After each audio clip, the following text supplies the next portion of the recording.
Good evening, folks. Welcome to the Joint Planning Board and Master Plan Advisory Committee meeting for February 2nd, 2023. Meeting is being recorded. Is anybody recording it? No. We have two in the audience, plus our consultant, Mr. Camilla. And I'll ask Jessica to do the roll call. Okay. Marcus Phelps, Present. David Spina, Here. Doug Moglen, Here. Randy Brown, David DeLore, Here. Bert Hanson, Here. Dave McWilliams, Here. Norm Cheever, Here. Patrick Jubb, Alita De Maria, Amber Bach, Scott Lehman, Here. Dory Boyd, Roz Terry, Jessica Parker here, Corey Rowland here, Marissa Cook Obregon. She's in Mexico. Nice. Somebody. Michael Doherty, Lucas Karen, and Maria. She's in Italy. She's Yes. abroad. Okay, so with that roll call, I'll note there's no quorum of the planning board, but there is a quorum of the Master Plan Advisory Committee. And we would move along to public comments and dialogue. If anybody is interested in saying anything. I see a hand in the audience. Diane Gale, please. I just want to thank you all for all this effort into this year, into this. It's wonderful to see. Thank you.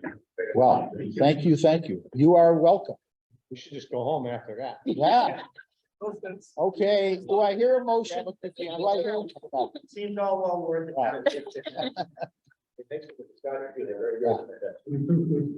All right, we'll move into old business.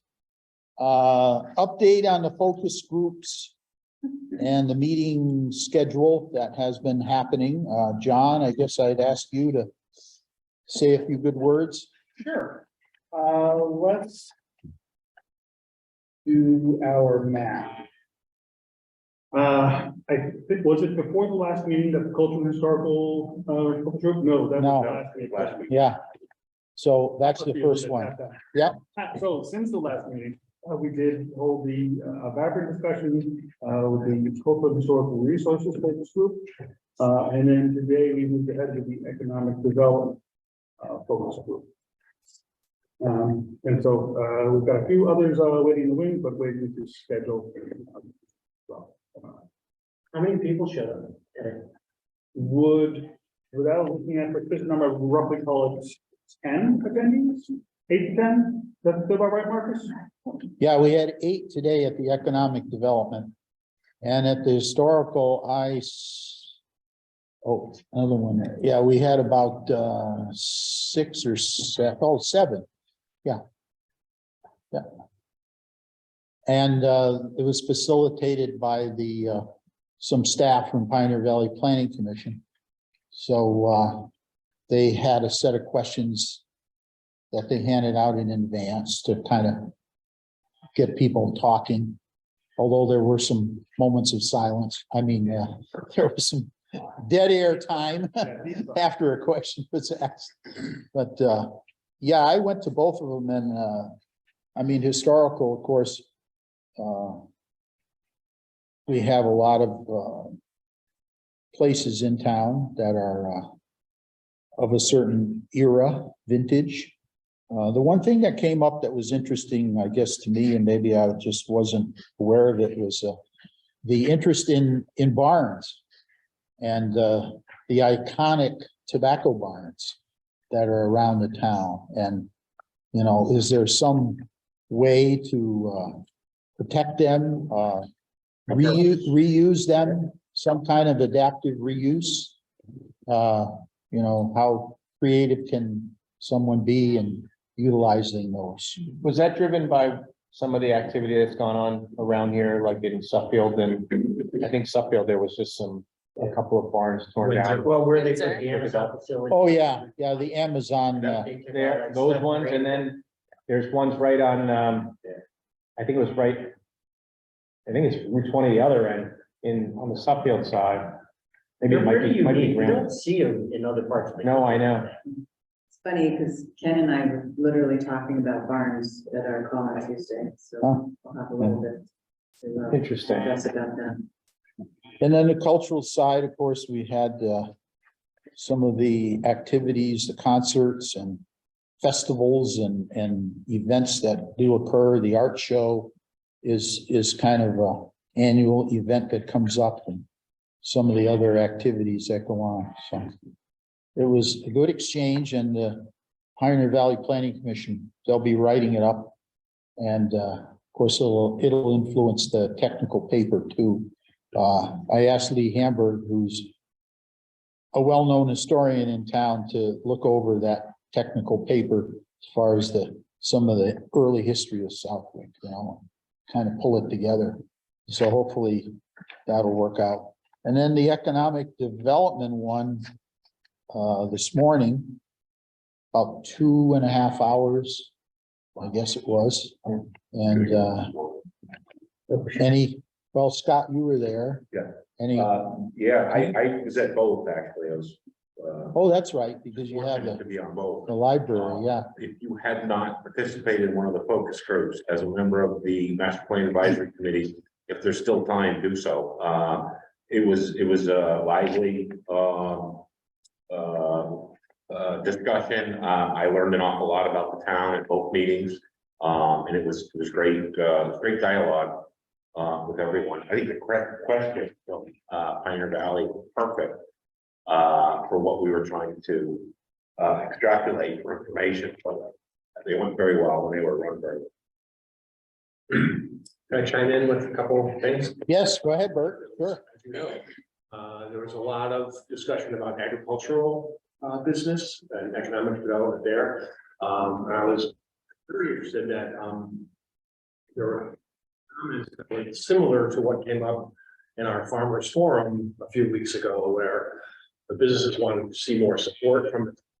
They need help understanding restrictions and zoning and all that kind of stuff. So there's some themes here. Both meetings, both, even the historical, we touched on that as well.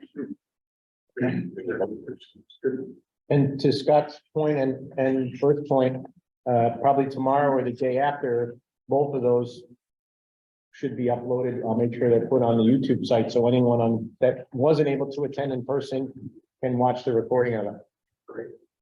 Is that placed under the master plan? We can put it there too, but it's also, if you just go direct on YouTube and Town of Southwick Channel 15, it'll show up there as well. Oh, yeah. It'll probably be there too, right? Yeah. Who does that? Yeah, but I saw that the recordings are both there tonight, so. I'll just mention, this is not a focus group, but the meeting at the senior center that is going to be facilitated by Pioneer Valley Planning Commission. It's titled Aging in Southwick, is now going to be held on the 13th of February, which is a Monday at 12:30, the senior center. So that'll be some, I guess, facilitated or directed discussion as to what the seniors are interested in having in Southwick or needs and so forth. So we'll get that input. And anything with the youth one at the school, I guess that was coming down to student council and some other That's right. students. We had targeted early in February, so we'll circle back and see if that's going to be the right opportunity for everyone to get together.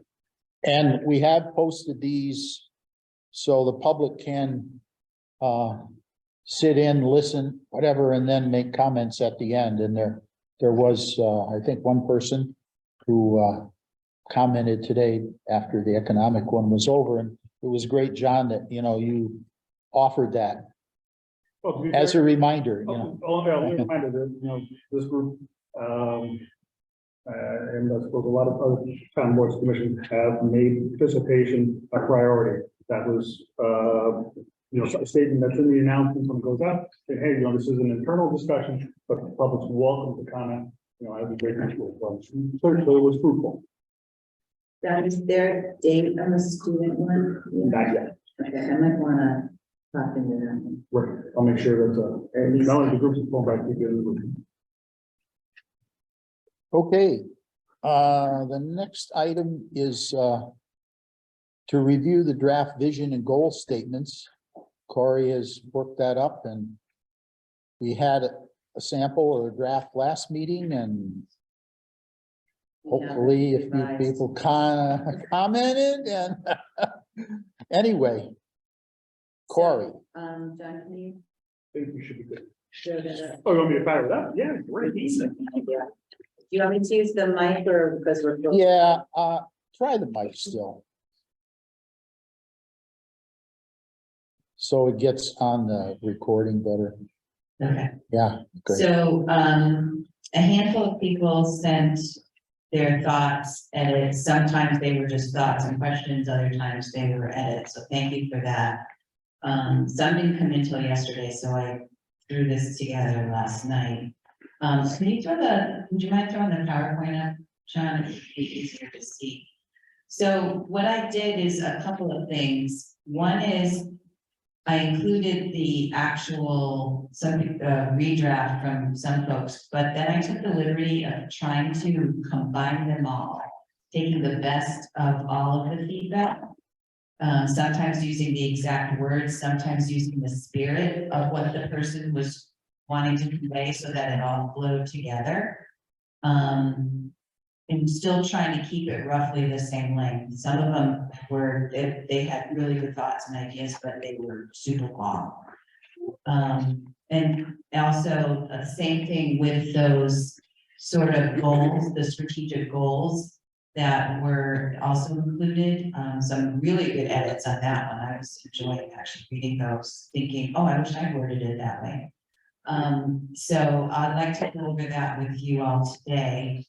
And then I should put my glasses on so I can see what John's. Corey, are you available to drive through the Yeah, slides I'll tonight? see if I can, well,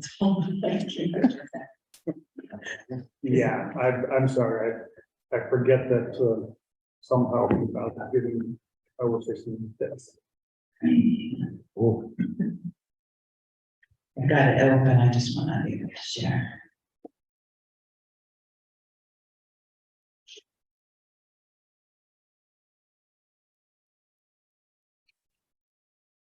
These glasses are for distance and I can't see my screen, so I don't need these. we're getting Getting close, old is terrible, right? getting close. Okay. We're gonna skip through this. For those who weren't here the last couple times, meeting, this is the same thing that I showed before about how this, you're thinking as if it's already 20 years from now, so we use present tense. Visioning is different from mission statements. Visioning should get people excited. It'd be great if we could do, we were this. And then we also, visioning statements for towns are different than visioning businesses, so you wouldn't use necessarily the sort of very businessy language that you would if you were doing this in the corporate world. So, so here's, as I mentioned, Ken and I met on Tuesday. He was remarkably not jet lagged, so that's. At the time, we'd only received some edits from Marcus, so I said that most of them came in within the last 24 hours. So while I was working on this yesterday, they started coming in. So that's why I decided to see if I could take the best of the best. And I did also identify some discussion points for clarity. So whenever you do something like this, where we've been intimately involved for so long, we know what we need, but other people reading it might not know the fine points. So think about as if you saw this for the first time, would you understand what we meant? When everyone in this room likely knows what we meant. And just in case certain things. So what I'd like to share with you is the sort of morphing of all the feedback, and then I can show you some of the rest, but I'm hoping that I did everybody's edits justice. So, there was lots of comments about unique versus unusual versus, so, I chose the word distinctive and I added in suburban. I don't know if we want to say rural instead of suburban. But, also we had, I think Marcus, you had interstate, but Massachusetts intersects with a handful of states. So this kind of gets a little closer to where we are, right? We're not, Blackstone, which intersects with interstate on Rhode Island. Actually, in Blackstone, when we always have to pay for long distance, you could call Rhode Island and not pay long distance. So they actually are like Southwick, they sit right across the two state lines. So we, a couple other people had kept the Mass Connecticut, so I left it in there. And then where did that, the second sentence is the one where there were so many different ways to say it, to make sure that we got the lakes in there. And the fact that, we have all kinds of different nature here, but the two things that probably stand out are the lakes and the fact that the land is good for farming as well as other things. So I actually just changed the wording slightly on that based on some of the input from some of the guys who submitted. And then forgive me, I forget if it was Dave or Bert or somebody else who used the word like welcome and help versus enable. And I like that better. That feels that help and enable are kind of two different, they're very similar, but there was also a comment about what does the government do for businesses versus what do residents do for businesses? And, we could really split those hairs down to powder, but I really liked this, this sentence. So, to Southwick's distinctive suburban location crossing Mass Connecticut state lines makes us and I put target region, who are we trying to entice? We're trying to entice Western Mass, Southern New England, Western New England, that sort of thing. Community of choice. Residents and visitors of all ages enjoy natural resources, including lakes and rich farmland, uniquely balanced with modern services and a vibrant social atmosphere. So it takes, what's made Southwick great and what will continue to make Southwick great, along with what our vision is if we're going to be a little bit more modern services, a little bit more to do around here. We have to define what size. Businesses from services, manufacturing, again, are we going to get specific? Do we want, Monsanto? Do we want, which we don't obviously, but that sort of thing. And farming to innovative startups and help them thrive, adapt, and grow while enhancing the community.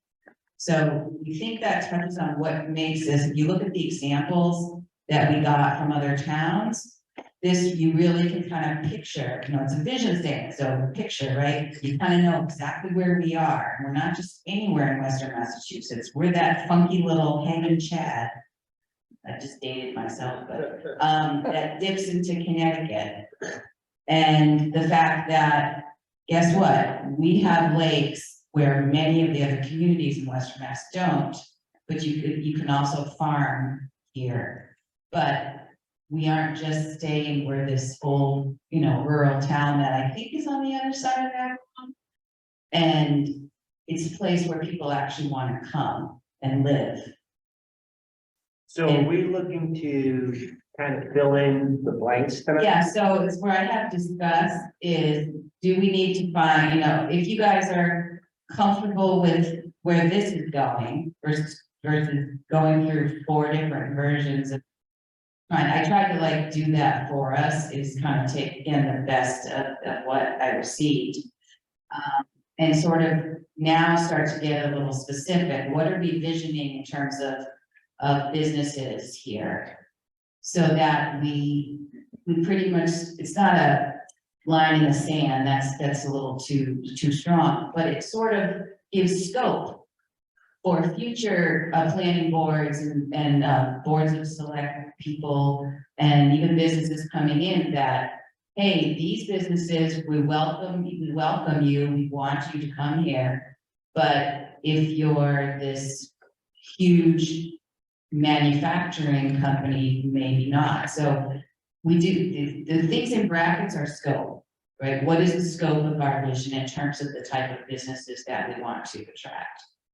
Make sense? So I had a suggested wording for that last sentence. And I have here something, Related do you to want me to flip business. to it? Yeah, if you could. I like welcome. I had used the term enable. Yeah, we originally had enable.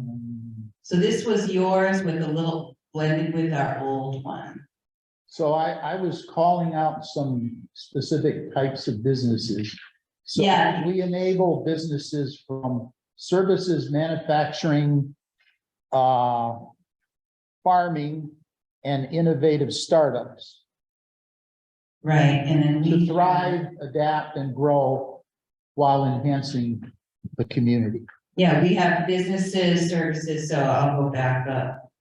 Because a lot of the things we have in Southwick are service, Right. and then we have manufacturing, and obviously we have farming, and we always welcome innovative startups. Right, so we have businesses, I put in brackets, the scope of businesses, services, again, the scope of the manufacturing, farming, startups, but I liked. I think I had enable or something similar in the first draft I shared 2 weeks ago, Mhm. but that just struck me as a little. Inviting, like, oh, I'd like to live there, I'd like to check that out for my business. I'd like to start my business there.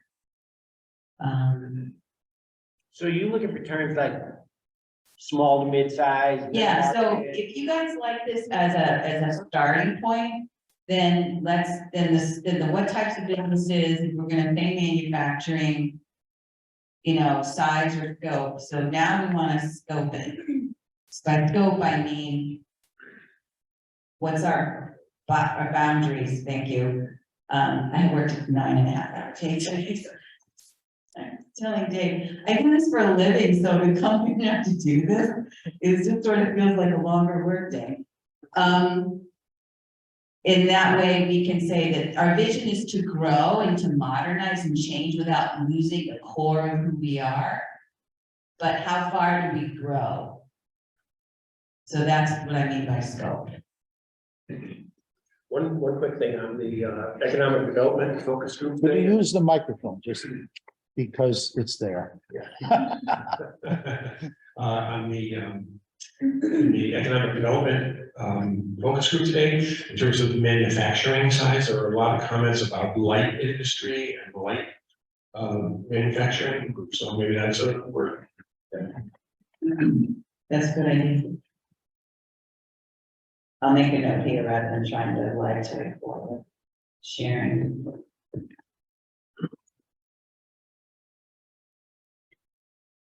I don't know if we need to specify small to medium businesses. Businesses would be whatever, potentially could come. I think the light manufacturing possibly is a helpful one. Like, we don't want heavy industry, that kind of deal.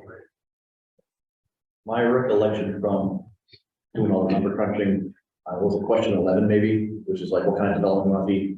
Yeah. There was a lot of comments about small, local, independent businesses being referred. I think if I can take a look at the actual numbers, but I just remember that being more of the comment.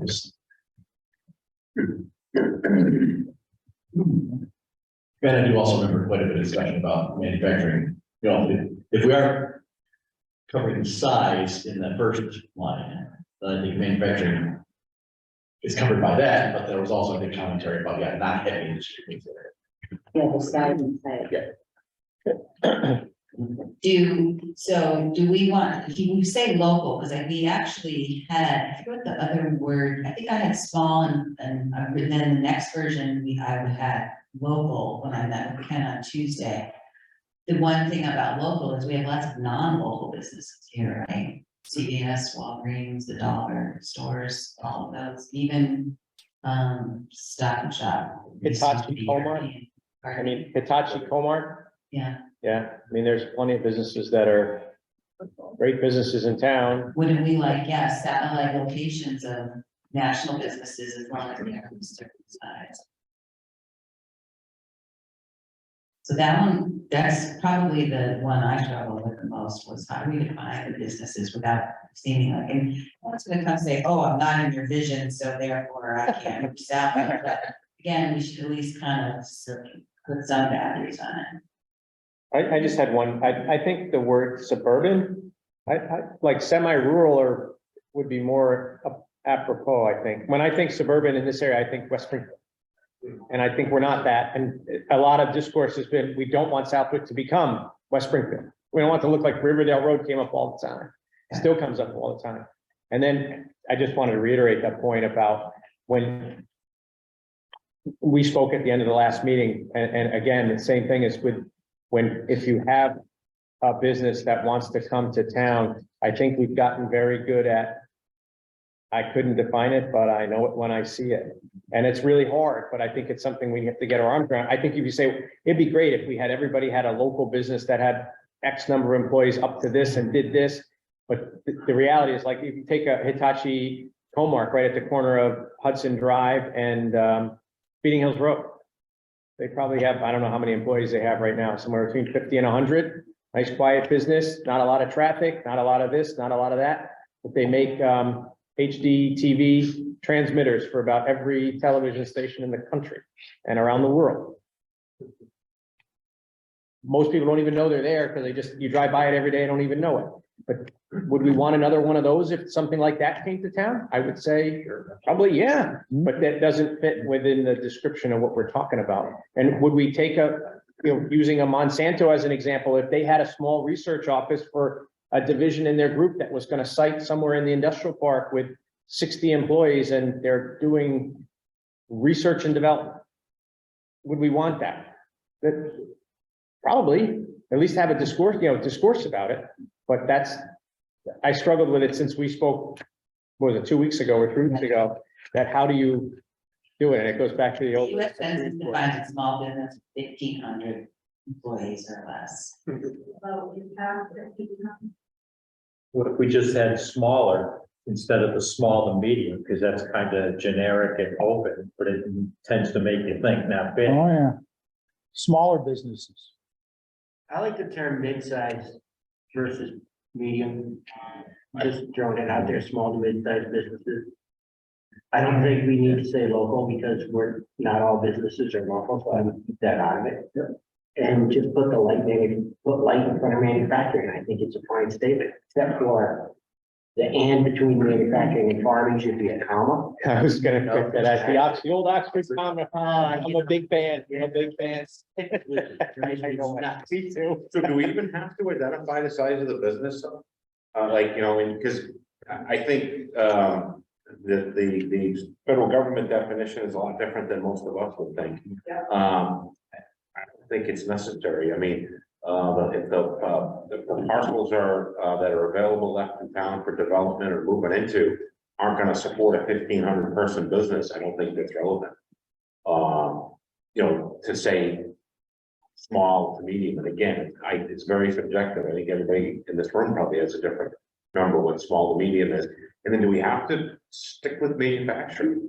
What about technology? What about research and development? And whatnot? I would Add in, You have to have the balance of all of it between business and Bert, I defer to you, but did anybody think of the term agriculture instead of farming?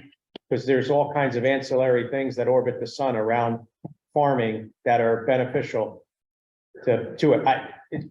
well, there's another term, agribusiness.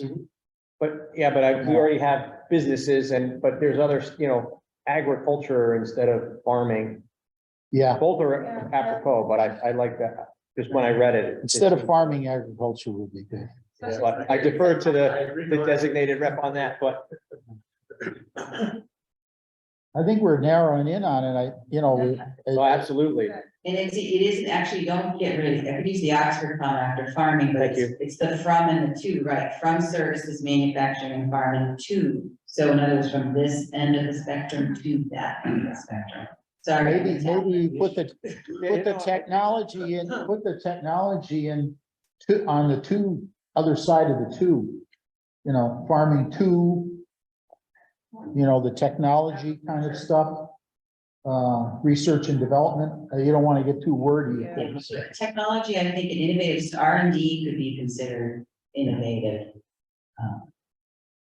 Startups, and again, this is the vision to help drive programs and funding and marketing of the town.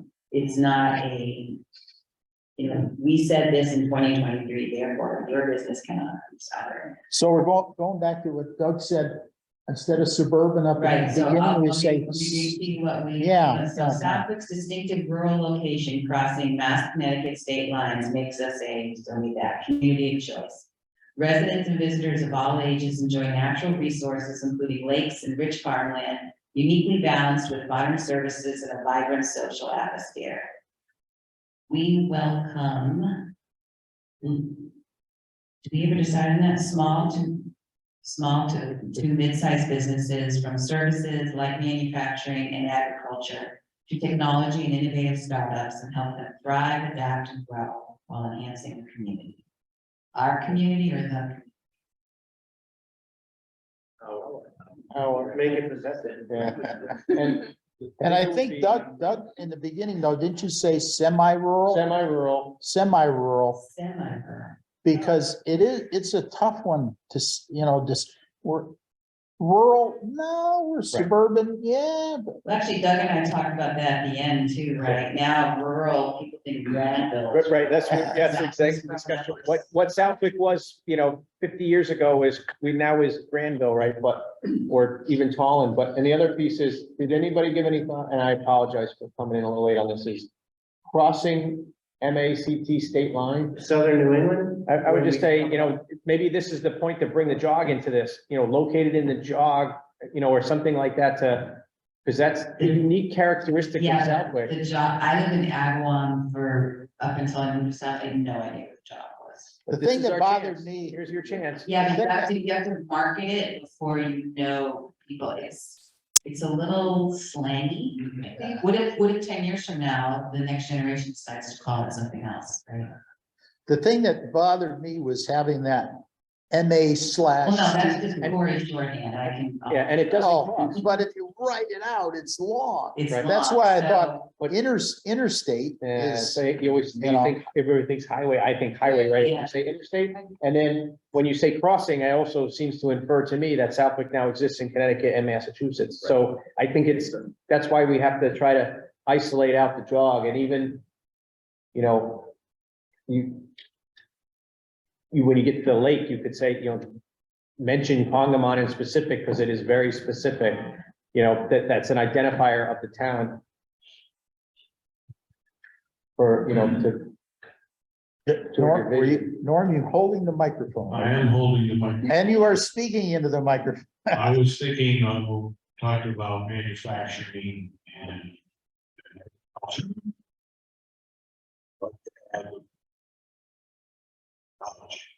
We did. Yes, It's I think we farming, did. technology and innovative startups. I hope. And there's a hand in the audience, On the first one. but you'll have to try the microphone, please. To work in the location, you might want to say Southwick's distinctive Massachusetts location on the Connecticut border makes us a community of choice. You kind of identify where you are. Think about it. That's as pretty, the market. yeah. In this, it is a distinctive location, which that word was bothering me, unique and distinctive, but in that context, And puts it where it is. yeah. And just one other thing, if I could, while I have. You brought cookies, you have free reign. Business side, you might want to use low impact. Maybe. Thanks. Some of these things can be expanded too under the rest. Right, on the, I mean, this is the big picture kind of thing. And then we get into some more. yeah, some of these could be expanded onto here, but I. Corey, can you go back to just 1 second? There's a lag between that. That's okay, just where you have in the brackets targeted region, Mhm. right, and you were trying to figure out what should go in there. I'd throw out there, Southern New England. Southern New England, yeah. I mean, no one's gonna be moving here from Bangor, Maine, right? Or Boston per se. They're not local. No, they're two Bangor? bags. Uh, That's where the young ones are going. But I think we're uniquely placed in Southern New England. I would agree. So I work for a West Coast company now, and they say, oh, we're in Massachusetts, even you don't sound like you're from Boston. And so I'll pull up a map and I say, see that piece sticking into Connecticut? That's where we are. And so you have to say, go up about 2 inches. I'm like, no, that's, if you don't even have to blow the map up, say, that's where we are. And then I tell the story about how it came to be, everything. For the other mass. Okay, my last comment, we say rich farmland. Could we say fertile farmland? Is it more appropriate than rich? Do people know what a rich farmland is? Well, you had originally had rich land, so somebody else had farmland, so I combined the two. Oh, I had a balance of rich land and water. Okay, I don't know, Again, at today's focus group, there's some discussion about farmers are not rich. Yeah. So are we implying that you have only rich farmers? yeah, I think fertile. I mean, we're trying to say that we do have some excellent soils that we can grow things in, so whatever. So just to confirm on the business, are we saying small to mid-size? Or that's the only one I'm not quite clear on. What about, it's probably way too wordy, but what about something like we welcome businesses whose footprint aligns with the scale of the town? It's got it, that sentence really Yeah. flows, so we just need one adjective. Somebody will come up with it between now and when we go to printing. It also. Maybe once Ken- I- maybe once I Ken take can all your help edits, us. Ken's once I doing the take skills all those coming through. edits and people can see it. And somebody said you go and you pick it up the next day. Like when I was reading it out loud to you and I said, well, enhancing the community, like my brain immediately went to power, right? Well, yeah. So if, once I'll send it to John, so we can publish with the notes. And once you see it in 24 hours or 48 hours or whatever, you might just go, this is the word. So sometimes you have to walk away from it. I know I did. Okay, good.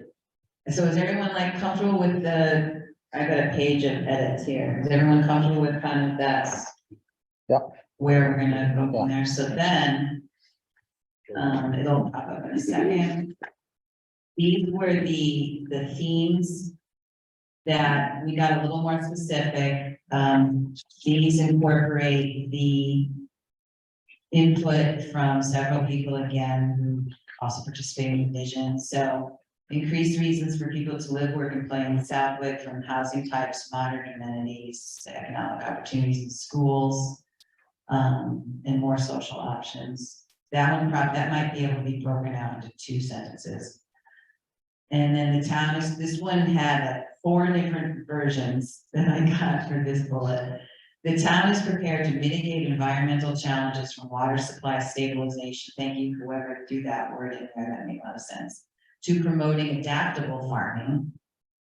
And then others had services and employment in order to sustain a high quality of life. But I put that in brackets because I'm not sure about how that fits in with environmental challenges.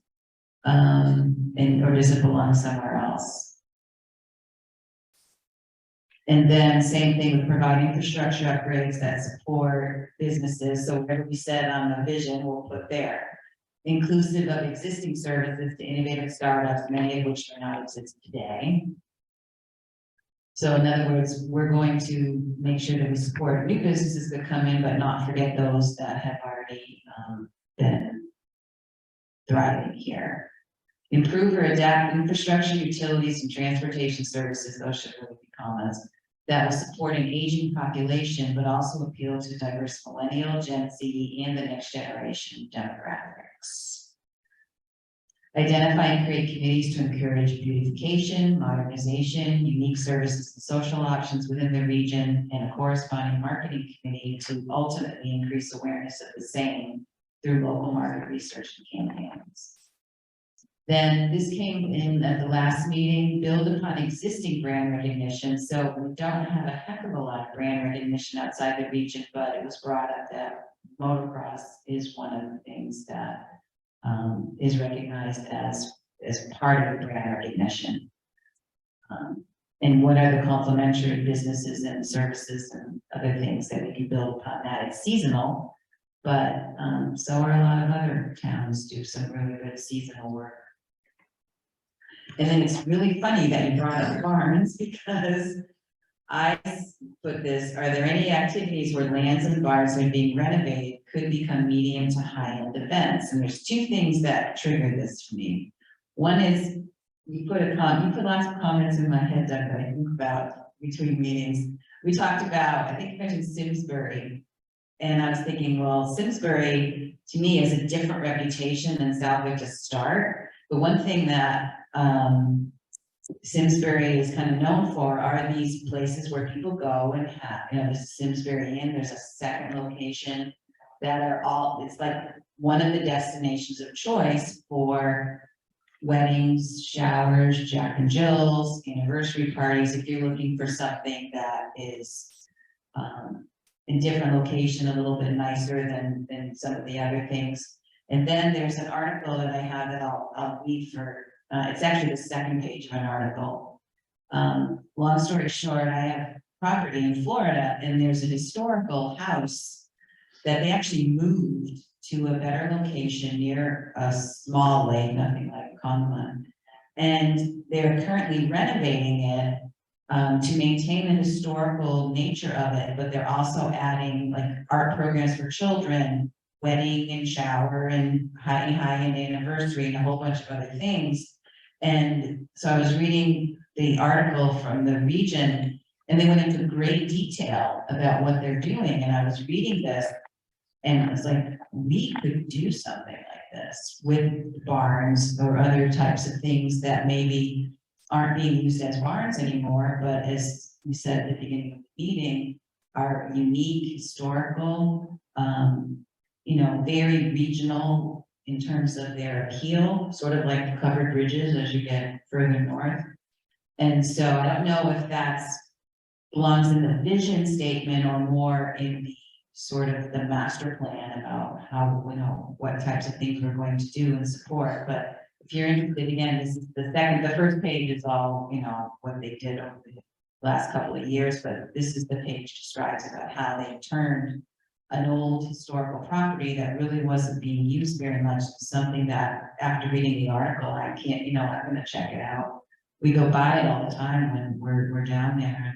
They've got it fenced off, and even the way they fenced it off is very high-end historical looking. It's not, kind of the ugly types of things they do. So I just thought it was funny that you mentioned barns, because we were really chatting about that on Tuesday.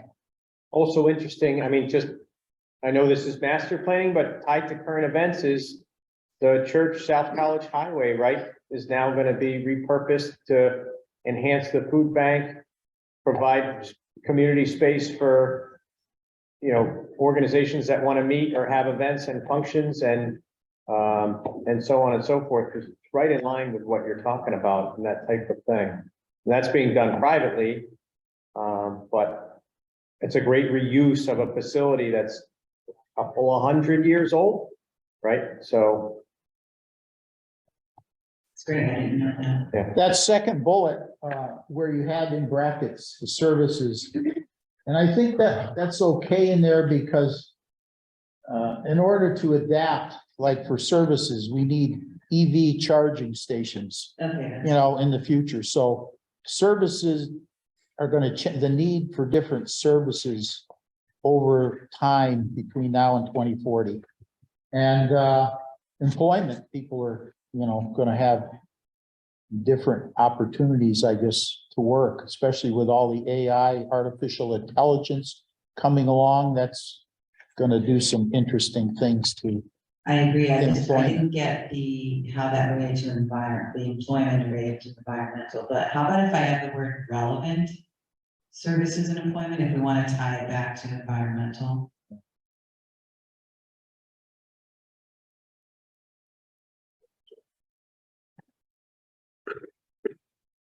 maybe environmental is a word that would change too. There'll be some kind of challenges to mitigate, I don't know.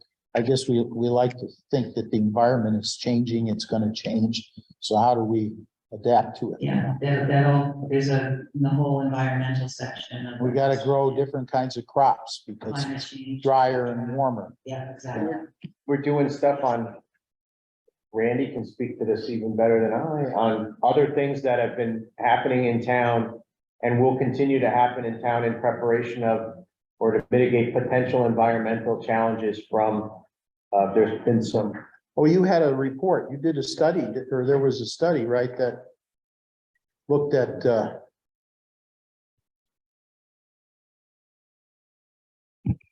Yeah, there was an environmental study, a hazard mitigation hazard mitigation. plan, to go our municipal vulnerability preparedness program. I have a question though, wording about the challenges from water supply stabilization. What does that mean? What are the challenges from water supply? What do people think is a challenge? So I believe I'm the one who threw the word in stabilization, so I'll answer that. Woohoo, yeah.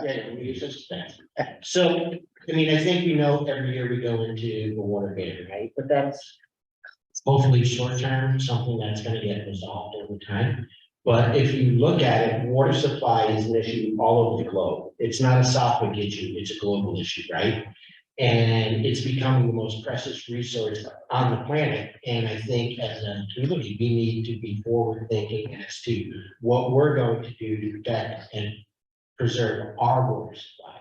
So it's not necessarily for today, it's for the long term. How do we guarantee that we always have enough water, good potable water in this town for a growing community? So this is where I think there's a big misconception around town is that we have water restrictions every year, yes. It has nothing to do with water supply. Absolutely nothing. We have the restrictions based on our permit, which is basically it's Mass DEP's, the state's policy going forward. Is that if you are in a drought condition, which we are most years, then you should be conserving water in a storage. So it has nothing to do, it doesn't matter how much water is available to us. We could increase our capacity by tenfold tomorrow, and we'll still have water restrictions this year, based on Mother Nature. That's the extent of it. So it really has nothing to do with water supply. So that's why. So how would you word it? Because if you look at the responses, both in the actual survey and then when we had the breakout groups, there's sort of short and long term. So addressing the short term issues is the fact that, yeah, we go into drought. We are by far always the first town, and sometimes the only town to do so. And then there's a trickle effect of trying to sell your property or people having to then reseed. So there's the perception is reality. The perception right now is we have a problem and it's only going to get worse. We know the contractual reasons and stuff why people don't care. That they care about how does this impact me or how does this impact the future. The second issue is I'm tired of getting letters saying that, oh, we tested 3 times the rate of something in the water. The third issue is long-term. Any futurist will tell you there's going to be a crisis in water supply. It's here in some nations already, but just the way we've seen climate and drier time, look at this winter, that we have to prepare something for the long term, particularly if we are going to say our vision is to brag about our rich fertile farmland.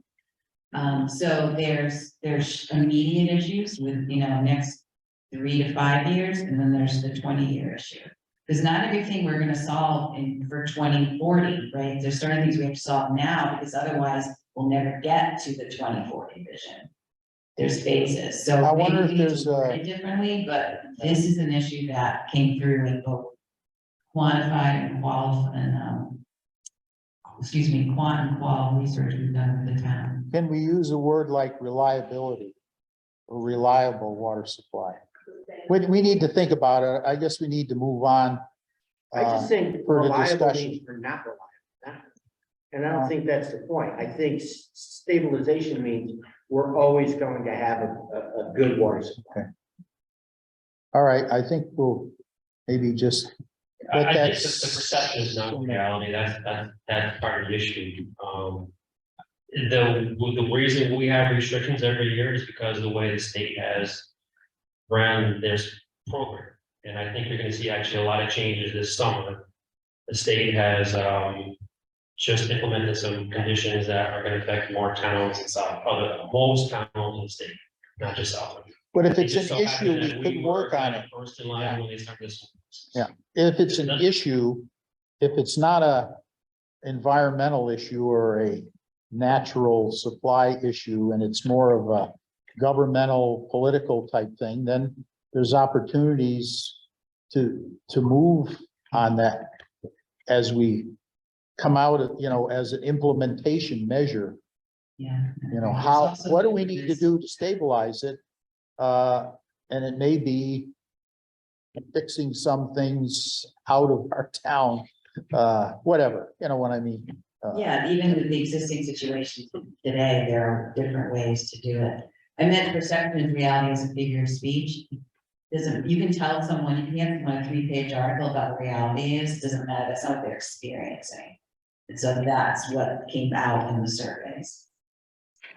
Okay, in the interest of time, That whole thing in the interest of time, whatever else we finish, good? Yeah. And like I said, we'll let this simmer a little bit, and as Corey said, with all the brains that we have right here in this room, I'm sure we'll come up with some other words and terminology. But I think. Ken, what do you think? Are we moving all right? Yeah, I think you're transitioning into the 5-year thought process about how your goals are going to mold what your strategies are going to be. I think Corey alluded to, the details and specifics and aspects that apply, that your strategies are going to fall under some of those goals. It'll be interesting to see how the committee wants to look how to present the plan. Typically, if you looked at the Blanchard and East Long Meadow plan that we completed 2 years ago, they created themes that were prevalent in the outreach and the engagement with focus groups, themes like town center, sustainable development, something like protecting wildlife, and community groups, and talking about like civic pride. That's just a picture of both.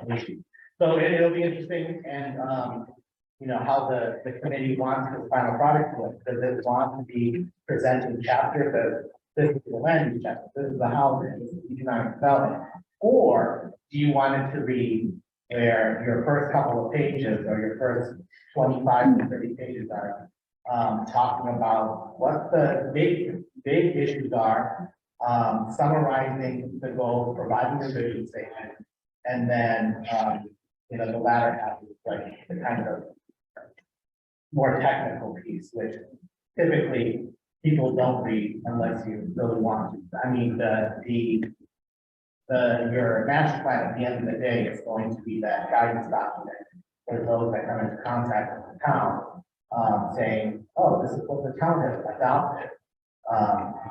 Whether or not the technical papers are alluded to, really what they're going to want to see.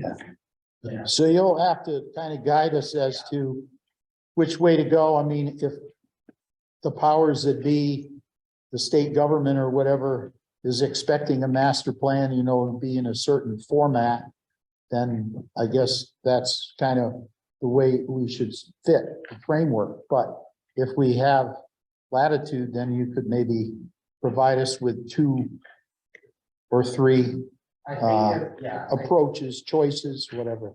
Yeah, and it's funny because there's a lot of communities in the more recent years going this way where it really becomes a document for the town. Obviously, when you use the document to get your grants, to pursue, larger types of, funding mechanisms, you're going to pick what you need from the plan. You're gonna use the technical paper that says that 50% of the population wants this. And the strategy that the committee and the town adopted was this. But depending on how you as a committee and how the town embraces this particular product, I think at the end of the day, it's going to reflect, your conversation. But I definitely will provide some of the more recent plans that show it presented in a chapter by chapter. And then the way that we completed both Blandford and East Long Meadow recently, and a whole slate of other communities in the Commonwealth where they have created themes and strategies around those themes with overarching goals that you already started with. So I think as we navigate review of the technical papers, as we move into the conversation about implementation and start thinking about strategies, that's going to be part of the conversation. Okay. We move along to some new business. The first one we pretty much covered, which was the historical cultural focus group get together. And Doug is saying that we're going to have that available on the YouTube and whatever other way people can watch those. So they have an understanding of what people are saying. Ken, maybe use the microphone, please, because it's better on a recording, so it's.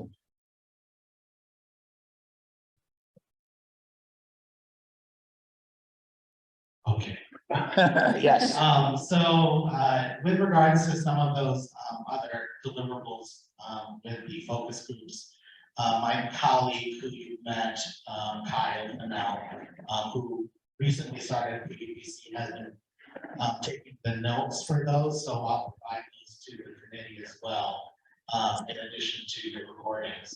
So that will, that can probably be posted on the Mastermind website once those are finalized, and I'm quickly reviewing those so that the transportation focus group, the historical resources, and then today's economic development and our future focus groups will also have those attached to them. Were there any other technical reports that are There coming will along? be one. I have a meeting with the person that has the open space one that has been completed. I'm writing the land use, housing, and the services, so those are making their way to completion for you to review. So I'm writing 3 of the chapters, but the open space is ready to go. And I will provide, and that's going to be the Google Drive that that the committee should have access to. You can start to review. I did receive comments from some of the committee members regarding the climate change sustainability chapter. That was one of them, among some others. But they are slowly but surely coming in, and we'll be able to address those comments and work with the committee on completing them. Good. So the next item, or the second item under new business, was a opportunity to apply for a grant through the District Local Technical Assistance Program. John has started to put together a application, and maybe we'll say a little bit about what we may try to do. Sure. So it goes in a similar vein to what was done last year. There was a big push last week after getting authorization to the select board to pursue this grant opportunity. to get an application out the door. Good news is they bumped it back a little bit, we get to refine our approach. Essentially, the request is just going to contain, well, there's the planning related piece where we're asking for some assistance to look at zoning and subdivision regulation. But more pertinent to this group's work, and looking forward, and just as valuable with the planning board, was to request some assistance in the form of spatial analysis. Across that here, well, we've heard a lot of discussion about I'm going to use the term appropriateness of our current zoning. Its age, the vision that created the shapes that we see today, what our districts were modeled around, and how that might be informed in the future by looking at the spatial analysis. What services do we have? The services are needed in different zoning districts. And where does that all interest? So essentially, and Marcus likes to use the term layer cake. The ability to split out this information and pull it back in both in specific areas and in specific conglomerations to figure out where your hotspots are. So that's the approach for what we're looking to build in to a grant request, and we'll see where that falls. What's the time frame on the use of those funds? I believe it's within the year, the calendar year. Is that correct? Yes. Yeah. So Because it would be good to have this look as we're doing the implementation. So Right. this is, after we have the master plan and these are the things people are wanting Southwick to be and to look like. So then it gets down to where on the ground do these things happen?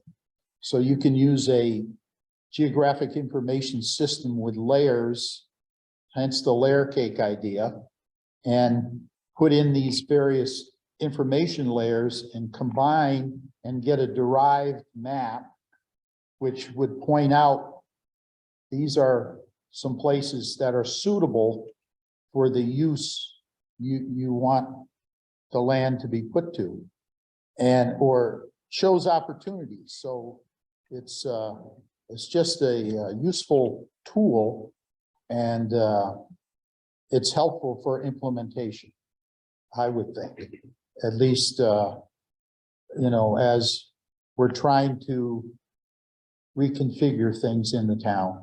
And what are the resources that certain uses demand? A business use needs good transportation, needs energy supply, water supply, possibly, that sort of thing. So you can play all kinds of scenarios with the GIS system and very efficiently come up with information that decision makers can then use as to where are we going to put new roads, where are we going to improve roads, that sort of thing, other types of infrastructure. How do we buffer certain areas, uses, separate uses, so we don't have two conflicting uses right next to each other, that sort of thing. So anyway, if we can get, I don't know, what did we, is there sideboards as to amounts of fund, the number, 20,000, 40,000? I think the average, or I should say average cap, I think we're probably in the 25. Well, Southwick, as you recall, was 20,000 for the supplement for phase one. So that is historically, since I've been at UBC, been the top that we provided to communities through the LTA. So I think that there's also other opportunities, John, for grants, other grants that exist out there. But the LTA, that probably, historically. Okay, so the other are the items under routine business. We have some minutes from the last meeting, January 19th. Has anybody had a chance to look at them or you want to, okay? I would entertain a motion to approve the minutes. I have one small edit. Yep, On page 2, old business, first paragraph A. 6th line, it talks about, he said they will be hosting that discussion again on February 13th, and I'm thinking that must be hosting. H.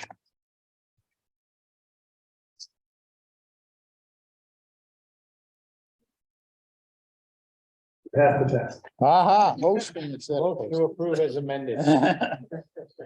motion made by Mr. Moglen to approve the minutes, seconded Mr. McWilliams. Roll call vote. The minutes. No one else is online, right? No, we're all here. Just gonna go with that. Okay, Marcus Phelps, Aye. Steve Spina, Doug Moglen, Aye. Randy Brown, Aye. David DeLory, Aye. Kurt Hansen, Aye. Dave McWilliams. Aye. Norm Cheever, Aye. Scott Lehman, Like, Jessica Parker, aye. Corey Rowland. Oh, Scott. Thank you. Passes. Item B, any committee member comments?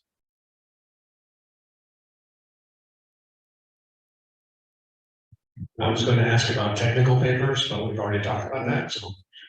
So there'll be open space probably to look at between now and before. The next meeting is on the 16th, Not the second. not the 2nd, because today is the 2nd, no, the 16th. We're having 2 meetings a month. Are people feeling that it's okay to do that? I mean, we have things to discuss. It was good we had the time to discuss the material that Corey had put together and whatever else, so. I'll tell you, it makes, you can really see how fast time goes, like, here's another meeting tonight. But Yeah. I think it's also, I know I joke about it a lot, but to get this meeting done in an hour and 10 minutes Yeah. versus being here till 9:30, if we Yeah. met once a month at 10 o'clock at night. I agree. I think it's, I agree. and by the way, thank you, Corey. There was a lot of work that went into that stuff that you did tonight. Thank you. One real quick update. The appendix went out to the proofers early part of last week. Marissa Turner is in, and I think it's complete her updates this afternoon, so I now have time on my hands, so if any of the proofers can get something back to me, I would appreciate it. Okay, good comment. Entertain a motion to close the meeting. Mr. Moglen made a motion to close the meeting. Do I hear a second? Mr. Spina seconded. All those in favor? Aye. Thank you, folks. Stay warm, please. Yeah. No frostbite.